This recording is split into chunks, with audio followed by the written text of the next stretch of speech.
Hey, thanks, Coach. Thanks for being here today. Thanks to Rick for having me out. Excited to talk some football tonight. I will be just talking and talking and talking away, and anybody that's interested and has a question about what I'm doing or wants to talk about it, feel free to chime in, and we'll catch up with you and talk about it.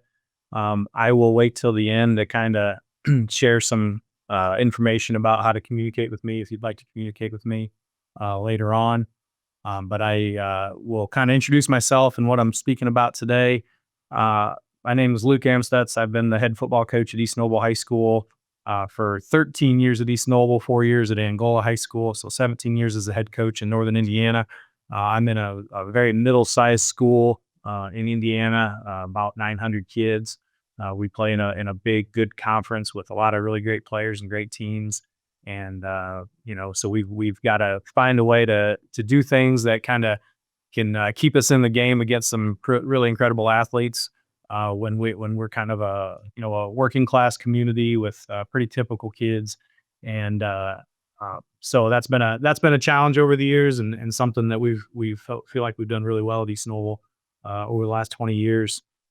We've been a part of four teams that've been to the state championship and countless conference championships and sectional and regional and all that type of stuff. So it's been a great place to be a part of, type of place that you could call home for a long time.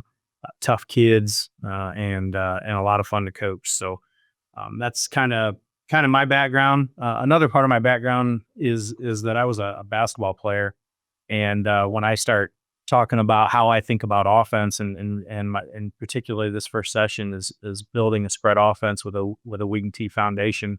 I think one thing that I think about football a little bit differently than maybe a lot of other people because I came from a different background.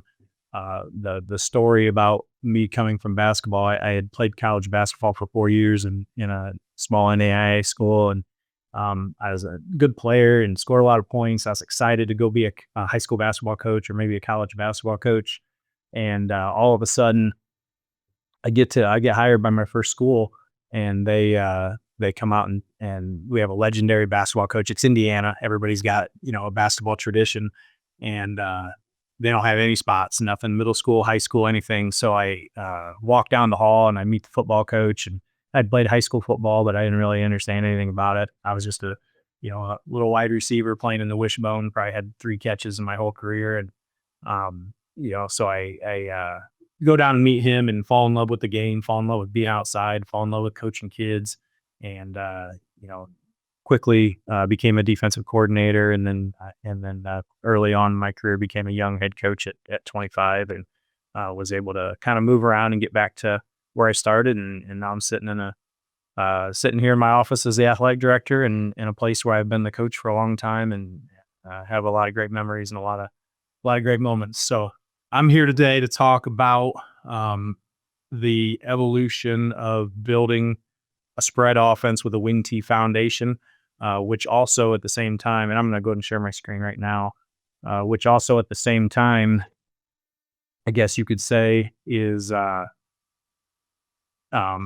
also the backwards part of that is that I kind of fell into wing T type stuff later on in my career. And, so when I was in high school, I was that guy, like I said, that was the 5'10" wide receiver in a split out from the wishbone. And, we're running the ball, and I'm out there waving my hands. Coach, they're not guarding me. And he's like, I'm in here and block somebody then. And I loved football, but I always felt like, guys like me maybe had a little more to offer. And I always felt as a coach that if we're not taking advantages of some of that space and some of those things you can do on the outside, then, I don't think we're really using every opportunity that we have available to us. And we're also not making it as fun as we can. I think a big part of coaching football is making it fun for kids, and being creative and trying some new things and showing up to practice with maybe a new ball handling, thing you want to do, a double handoff, a trick play, or whatever. And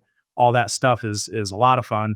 But again, you still have to have the foundations, and there's a reason why wing T style football foundations have been run for 100 years is because it works and it's physical. And most notably, because there's rules, and when a kid, especially an offensive lineman, he steps on the field and he's got to understand what he's trying to accomplish on a given play with a we'll take buck sweep for example with a pulling guard.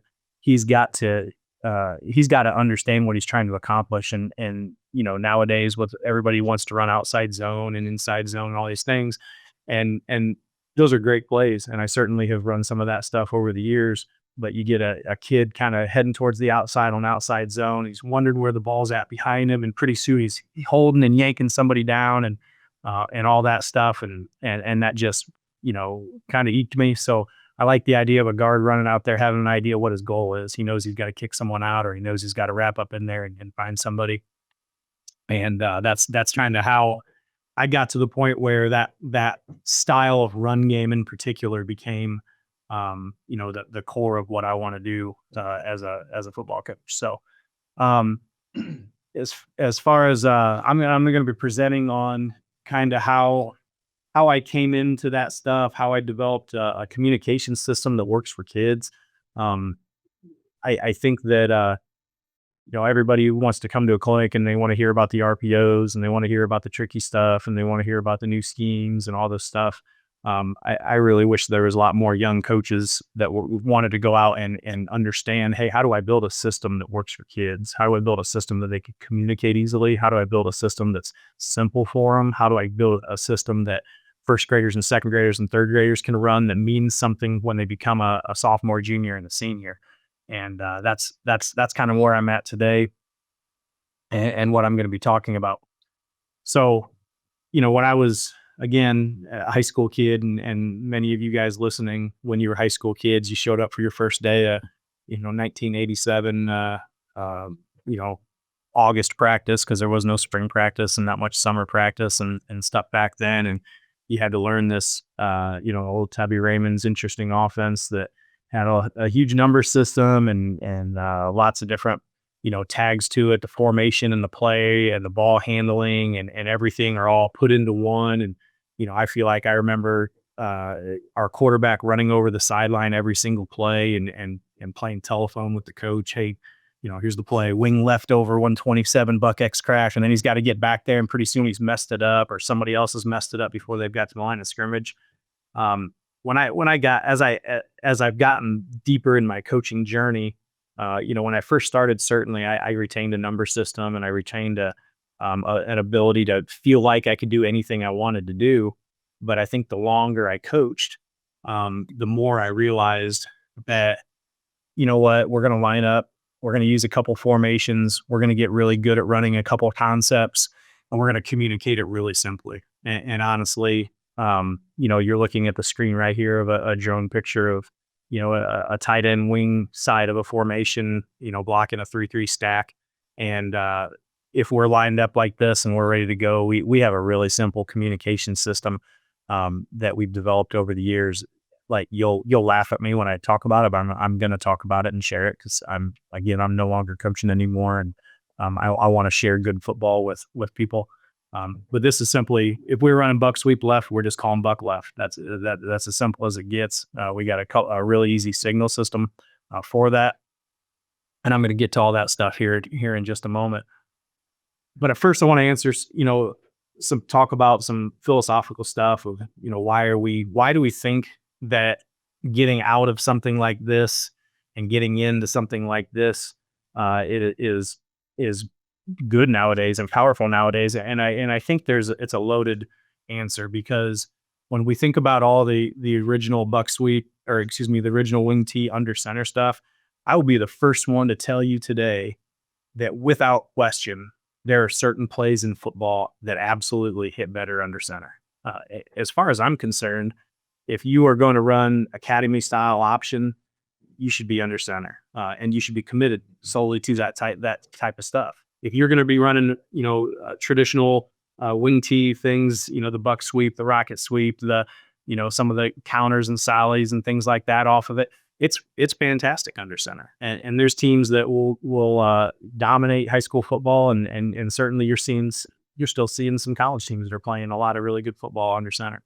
I don't have any problem with the team staying under center. I've chosen not to become under center anymore. And the reasoning is, I think when you are under center, you're utilizing a different skill set for a quarterback. When you're under center, that quarterback, while still having to be the smartest kid on the field for you, that kid is more, as an under center player, is more about quick ball handling and carrying out fakes and your play action game and all that type of stuff. And if that's what your kid's really good at, maybe that's what you should be doing. But if you're in a world where that kid's your best runner, that kid's a great passer, that kid can catch it and throw it quick and get the ball to the perimeter and do stuff, I think you're missing out if you're not at least trying to do some of the shotgun stuff. And that's why I've kind of reverted to the shotgun stuff over the years. Now to a point where I'm completely solely in shotgun. I haven't had a kid go under center in about 15 years. When we want to run, quarterback sneak or something like that, we run a wedge from shotgun. We, or we get creative with some form of power or counter. And it's just what I believe in, because honestly, I don't want to go to practice and practice 50 snaps a day of under center. I just would rather, work on shotgun snaps and we work on that from first grade up to senior year. It's just something that's a part of our program. So if he's a great athlete, if he can run, I think that adds a dimension, that is really tough to defend. Also, I think, getting into the shotgun helps keep some assignments and rules simple for some of the players. And what I mean by that is you can make it as complicated as you want at any level. But when you're under center and you have two backs in the backfield, I feel like there's a lot more timing that you really have to work, where if you move that running back into the quarterback position, it's one less person that you have to be worried about a lot of timing with. So you can kind of simplify some of your run game, some of your play action game. Another reason why I really like to stay in shotgun is obviously using the entire width and length of the field. And we're going to talk at length about today about the different types of ways that we get into this, spread stuff and get the ball to the outside. I've got a whole system that I'm going to talk about in my my second segment today, about putting all 11 players in conflict. We've got a system for, a lot. Everybody that runs the wing T has an old if-then chart. If the defensive end does this, if the 3-tech is reacting this way unblocked, we're going to run this. I'm the type of person, I'm going to bring that same mentality to linebackers and even safeties and corners. And that's something that we've done and something that I'm going to share with you today. Simplifying communication and verbiage, most notably in the system that I'm running.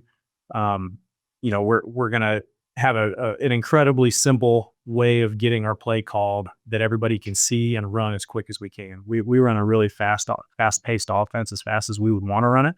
Of course, we play some really good teams, and sometimes we don't want to run fast, but it's going to be an incredibly simple way of getting our play call in that all 11 players are going to get and be able to run really well. So we're going to get to talking about some of that stuff here in a moment. When thinking about a wing T into a spread offense, I think you still have to, the time-tested thought process of you have to have a play that hits and attacks all parts of the field is really important. And I don't think it means that you have to have a play for every gap, but I think you do have to have something that can, you feel like out of any formation, you could attack any part of the field. And I just kind of drew this up as, we could get out here on sweep. We've got all of our alley stuff, our buck and our power encounter. We can still run, some form of a trap in here. We can maybe run quarterback ISO in here. Maybe we can, run a sweep weak here and get reaches and cracks. We can throw our bubbles and our, stuff like that out here. And of course, out of these formations, most notably, what I love about the shotgun formation here in the wing T is you can still get into some form of four verts. And as we talk about our play action, as we talk about, spreading things out, I think I like to build my passing game back from four verts. So four verts is the first thing that I'm going to put in all the time, because I think it forces teams to make a huge decision about how many safeties they're going to put on the field. And we're gonna attack a one high safety with four verts early in the game. see how well they can do it, and hopefully we're going to get them to drop another safety, and that's going to clean a lot of things up in the run game and quick game and stuff like that. So I talk a lot about that stuff as we go today. As we transition to the spread, I think one of the most important things that we did was we compartmentalized our communication. And what I mean by that is we took the original play call, that wing right over, 127 X butt crack, all that stuff, and we took it and we split it up into different segments that mean different things and only mean things to certain kids on the field. I think when in the old school way of doing things, if an offensive tackle had to hear the formation, all you were doing is giving that offensive tackle an extra chance to mess something up or to not understand something. When realistically, all that offensive tackle needs to know is, hey, I'm running buck sweep my way, and so that compartmentalization is a really big part of that. And the first way we do that is we decided that we were going to call a formation separately after the previous play. I'm going to skip ahead. And I do want to talk about traps. So we keep a trap, and we actually kind of keep this as a separate call, just as a once in a while thing. I feel like if you're going to run buck sweep, you're going to get a lot of this. And when you're getting a lot of that, having an influence trap is really nice. An influence trap means you're going to pull him for no reason, just to try to get him to do this. And you're going to pull him and trap your 3-tech. So if you have that, you block back with your center and you tell your tackles inside shoulder of the first linebacker, inside shoulder of the first linebacker. And what you get out of that is you get a chance for kind of a big hitter. And this is a great, sometimes passing down play, maybe a 3rd and 10. You just kind of, everybody's thinking pass in the world, and they're thinking blitz, and all of a sudden you hit them with a nice little influence trap and you get a big play. Really, really like having that as a part of the package if you're a buck sweep team. So if you're a shotgun buck team, I would really think about keeping some form of an influence trap in there with that.